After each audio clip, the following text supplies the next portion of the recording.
And we're live, and we're going to start lesson 2.3. Actually, oh, sorry, let me get past this. There we go, lesson 2.3. And actually, before we start it, like I said, I want you to think back to grade 10. Do you remember in grade 10 how you solved a system of equations? And let's say that that's probably 8 and 6. Do you remember how you solved a system of 2 equations and 2 unknowns? I bet everybody here is probably looking at that going, yep, I'm just going to add those together.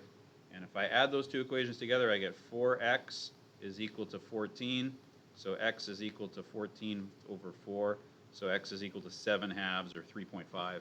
And then, once I know the x number, I just got to plug that number into here and solve for y. Easy peasy lemon squeezy. We did like weeks of that in grade 10. But that wasn't the first way we taught you how to solve 2 equations and 2 unknowns. That was probably the third method. Do you remember what the first method was? Let me undo all these steps here. The first method was the one that everybody hates the most, because it is kind of the most tedious. No, it wasn't substitution. That was method 2. Method 2 was still algebra, but it was not adding the equations together algebra. It was this kind of algebra where you take this equation and you'd say, okay, that's going to be 8 minus 2y, and then you plug 8 minus 2y in there. Remember that? That's kind of more like grade 9 algebra, really, right? Because it gives you these big equations that have brackets in them. But it's still algebra. Nope, that's not what I'm talking about either. What was the first way we taught you how to solve these things back in grade 10? No, that's still kind of substitution.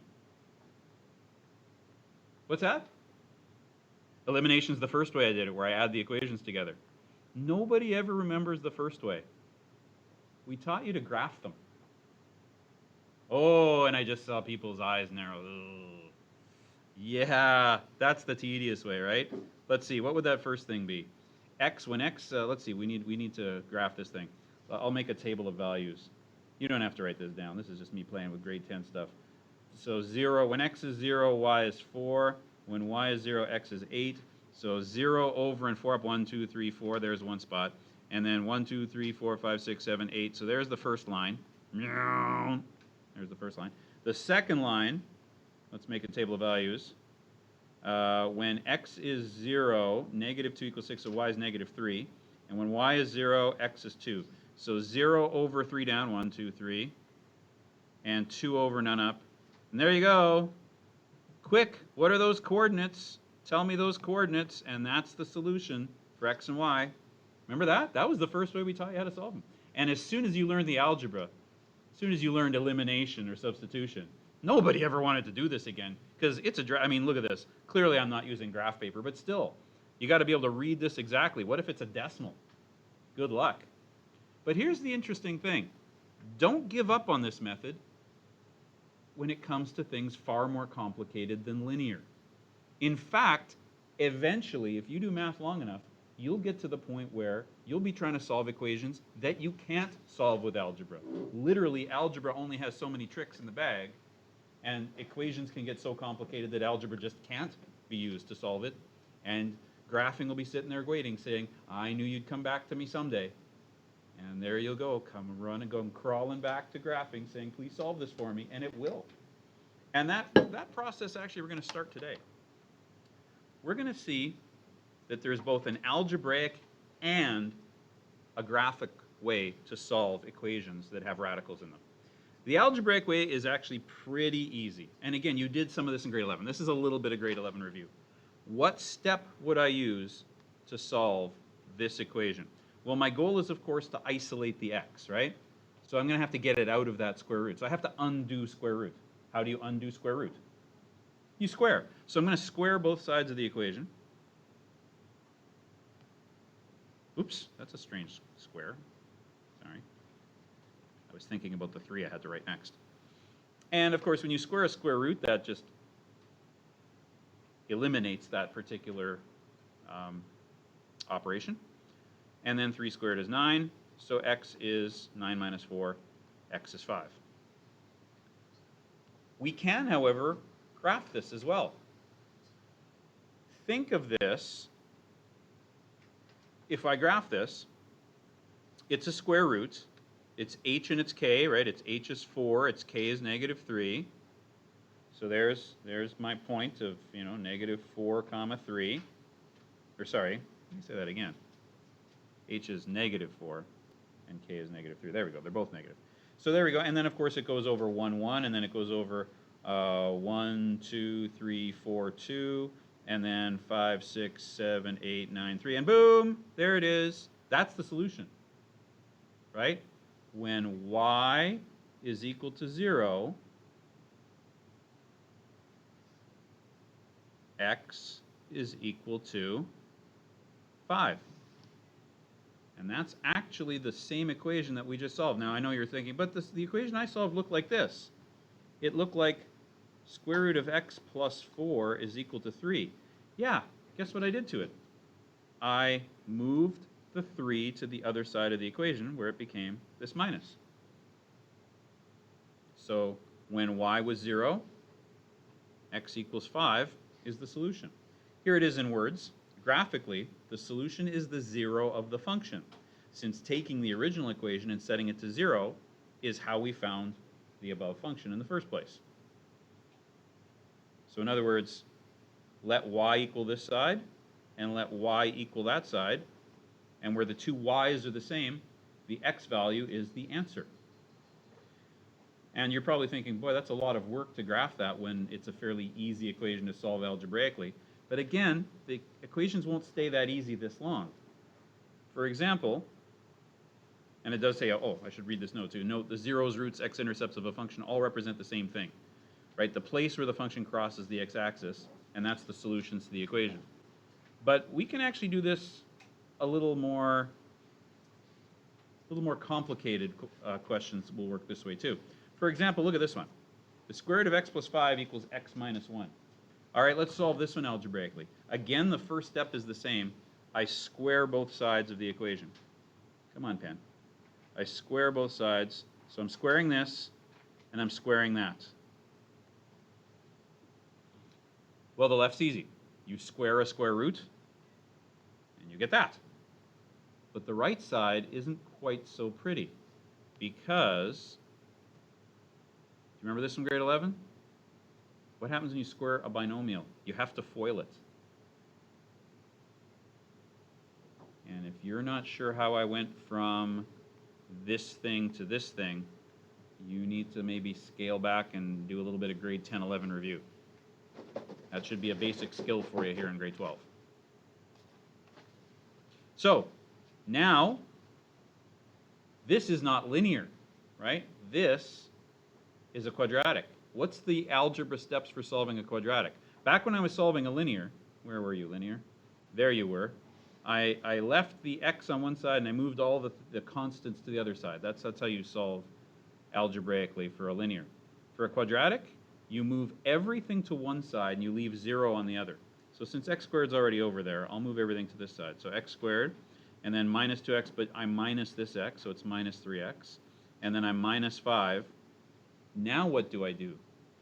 Well, if you remember your grade 11, you should have 3 different tools in your toolbox that you could use to solve that equation. Tool number 1 is, can I factor it? Tool number 2 would be, if I can't factor it, I could complete the square.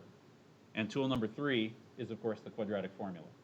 I tend to not use tool number 2 unless I needed the vertex of this equation as well, because maybe I was graphing it.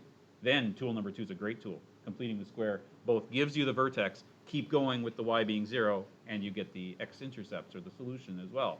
But I think factoring tends to be the easiest way to do this. And I can see the factors already. Can you? What two numbers times to make negative 4 and add to make negative 3? Minus 4 and plus 1. Now this begs the question. Are both of these actually answers? Remember that algebra, one of the most powerful tools we have in math, isn't perfect. Sometimes it gives us answers that don't work. We call them extraneous. Remember that? So we have to check to see if we have an extraneous answer. So we do a check. Does the square root of 4 plus 5 equal 4 minus 1? I think it does, because that's the square root of 9 equals 3, 3 equals 3. That answer works. Let's try the other one. Does the square root of negative 1 plus 5 equal negative 1 minus 1? What do you think? I see some heads shaking no. What's the problem here? Square root of 4 equals negative 2. Aha. The square root of 4 can't be negative 2. Unless there was a plus or minus out here, and there isn't. So that means that this is not a true statement. 2 does not equal negative 2. Therefore, not a solution. Again, if you want to use the technical term for it, it's called an extraneous solution, which means the algebra says that it should work, but it doesn't. Because again, there are limitations to what algebra can do and can't do. So, that is the solution. X is 4. What if we solved it graphically? Well, let's see. Oh, am I going too fast? Okay, I'll slow down for you a bit. Sorry. Okay. Guys at home, you can do the same thing. I do have my eye on the chat. If you need me to slow down, let me know. Okay, so that's not, the negative 1 does not work. The 4 does.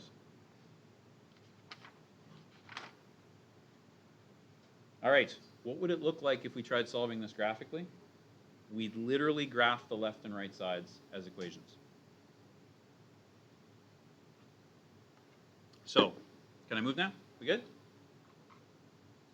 So, the original equation was the square root of x plus 5 equals x minus 1. So what we do is we let y equal both sides. So we set to a y value. Set this to a y value. So y1 and y2, they even call it y1 and y2. I don't really care if you call it 1 or 2 or whatever. But there you go. Each of those gets its own equation. So you graph the left side as it's an equation, and you graph the right side like it's its own equation. So the square root of x plus 5 is a standard radical curve, moved 5 units to the left. So there's its vertex, and it goes 1 over 1 up, 4 over 2 up, 9 over 3 up.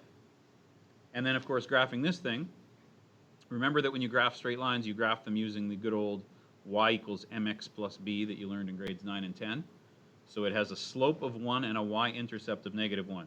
So I start at negative 1, and then I slope of 1. So I go 1 over 1 up, 1 over 1 up, 1 over 1 up. And look at there, the place they intersect has an x value of 4, which is my solution. Notice there is no value for x is negative 1 where they meet. So that extraneous turns out to be truly extraneous. These two graphs don't cross each other at negative 1. Although interestingly enough, you don't have to draw this, but if this had been a whole parabola, guess what? Oh, I just drew that really poorly.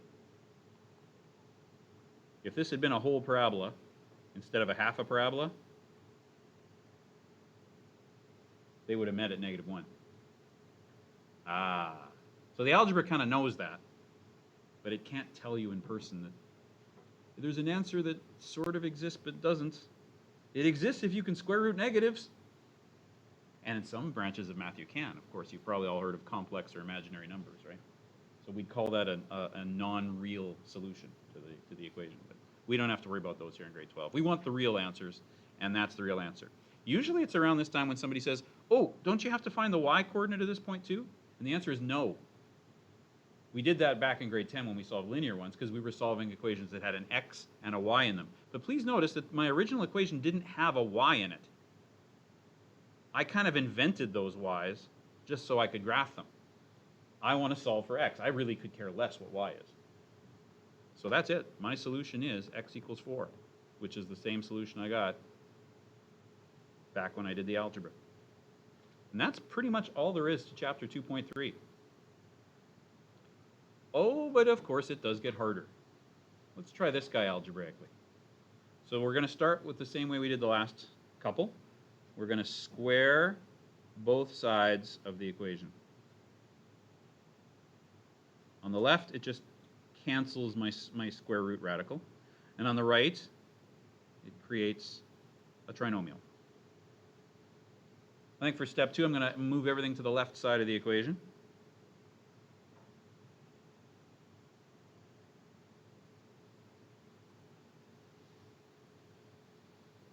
Okay, that's still factoring to me.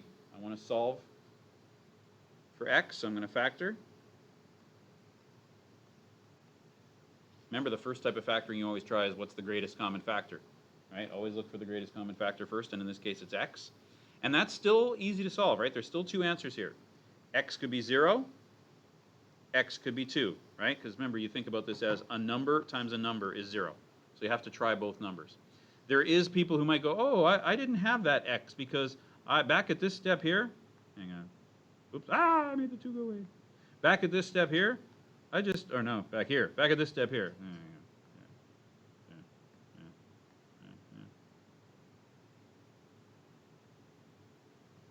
Having problems with my board here.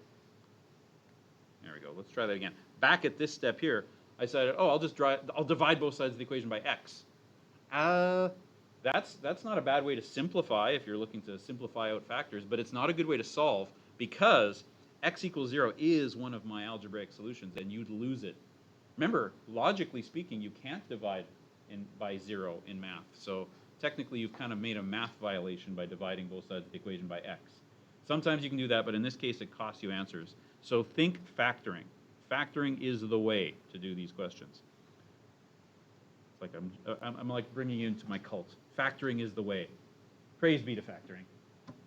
Factoring is the ultimate in your math tools for pretty much everything you're going to do between now and second year calculus. So anyway, factoring gets me my answers, but are they right? If there's 2 answers, what does that mean graphically? If there's 2 answers, then graphically, this radical, if I graphed it, right? And we're going to do that. I'm going to graph y. Come on, graph. Come on, pen. Y equals the square root of 2x plus squared plus 1. And I'm going to graph y equals x plus 1. If there's 2 answers and neither of them is extraneous, that means that this line should hit this curve twice. Now let's see. Let's see if the algebra tells me if both those answers are true. Let's check the 0. Does the square root of 2 times 0 squared plus 1 equals 0 plus 1? Yeah, does it? Yes, it does, because it's the square root of 1 equals 1, 1 equals 1, so that's a true answer. Let's try the other answer. Does 2 times 2 squared plus 1 equal 2 plus 1? And yeah, it does, because 2 squared is 4 times 2 is 8, so this is 8 plus 1, which is 9. And yeah, the square root of 9 does equal 3. According to the algebra, both of these answers are true. Nobody's extraneous. They both work. And look what the graph shows us. Yep.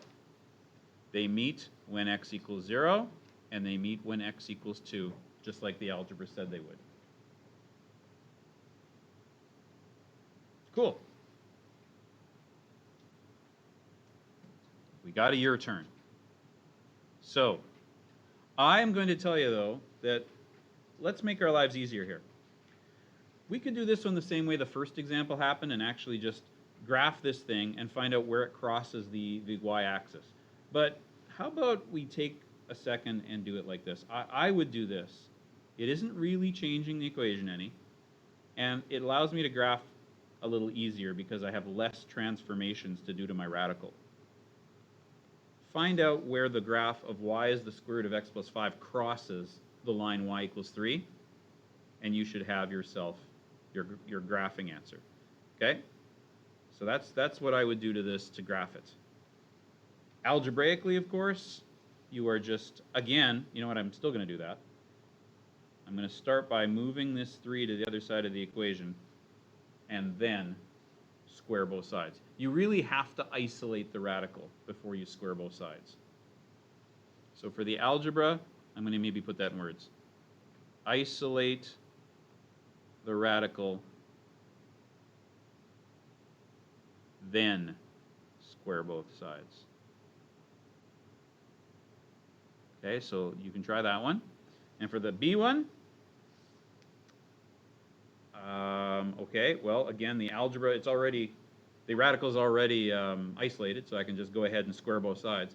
But if I had to graph this thing, what do I have to do to it first? Factor, correct. Told you factoring's important. It just never goes away.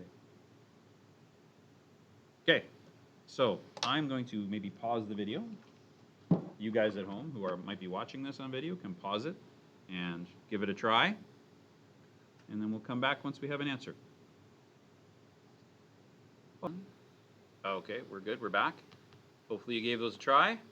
Okay, so I'm going to graph square root of x plus 5 on this lovely grid here. I'm going to make it maybe a bit bigger. So the square root of x plus 5 would be move 5 to the left, put down a vertex. Come on, there we go.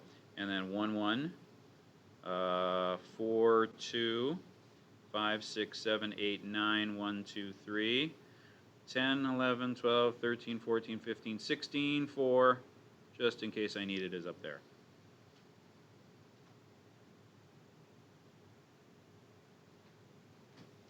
There we are. And the other thing I'm graphing is, oh yeah, y equals 3. I'll graph that in a different color.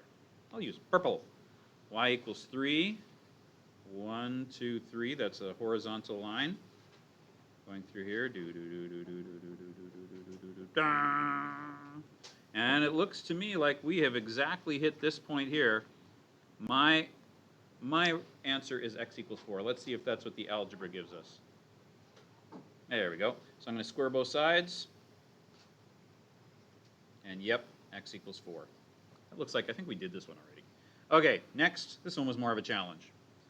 First, let's do the algebra again. So I'm going to graph y equals the square root of negative x minus 6. As somebody pointed out in the class here, you got to factor first.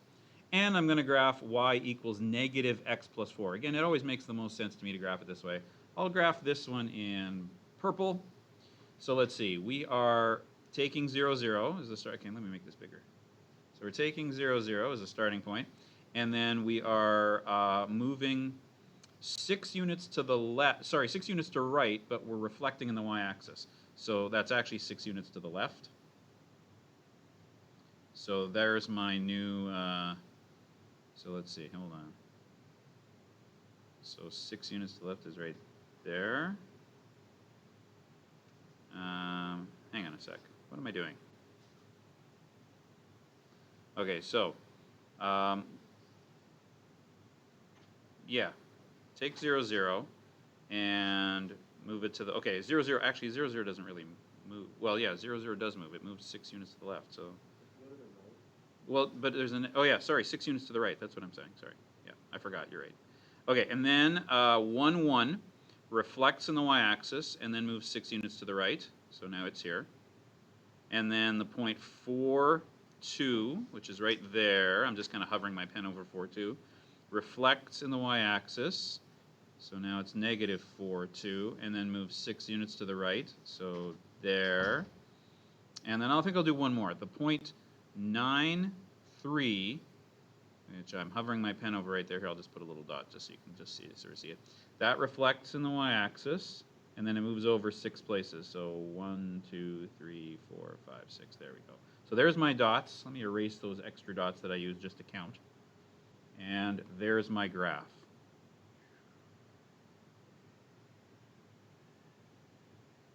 Something like that. Actually, I know it would go through this point right here, too, because I know that'd be, right, 16.4, but I moved it 6 units, so it's 10.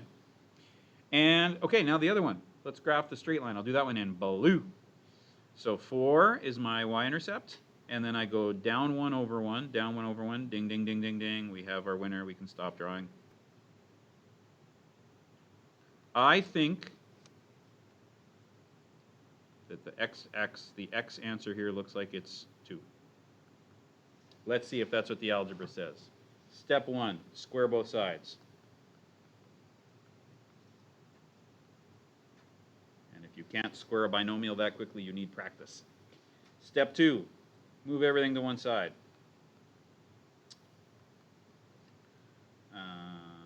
Plus 10. Step 3, Can we factor? Yes, we can. Oops, don't need another 0 equals here. So x is equal to 5 and x is equal to 2. Are both of those answers possible? I can already kind of tell the 5 won't work. Let me show you why. Can you see it coming? If you put it into this side, no problem. 6 minus 5 is 1. But on this side, 4 minus 5 is negative 1. That don't work. You're extraneous. You go away. But this answer looks good. Square root of 6 minus 2 is equal to 4 minus 2. Square root of 4 is equal to 2. You bet it is. And that's why we only got one answer when we graphed. Is it possible that there could have been two answers? If there's a linear and a square root? Yes. Right? A square root can curve, and a line can hit a curve twice. That has a name in math. A straight line that hits a curve twice is called the secant line. So yes, it could have two answers. That's why you have to do a check on every single algebra you do that involves a square rooting. Okay, that's it. That's the lesson. You're ready to try these on your own now. So you've got the 2.3 assignment in the book. If you want some extra practice, because this isn't very much practice, you could always try those homework questions from the textbook, but I always call the textbook one optional. If you can do everything that's on this page here and nothing really stumps you, then yeah, you are probably going to ace it when we test it. Okay? So again, starting on Wednesday, we'll ACC Chapter 2 while we get started on Chapter 3. And we'll be testing them both next week. Cool? All right, so I'm going to stop my video.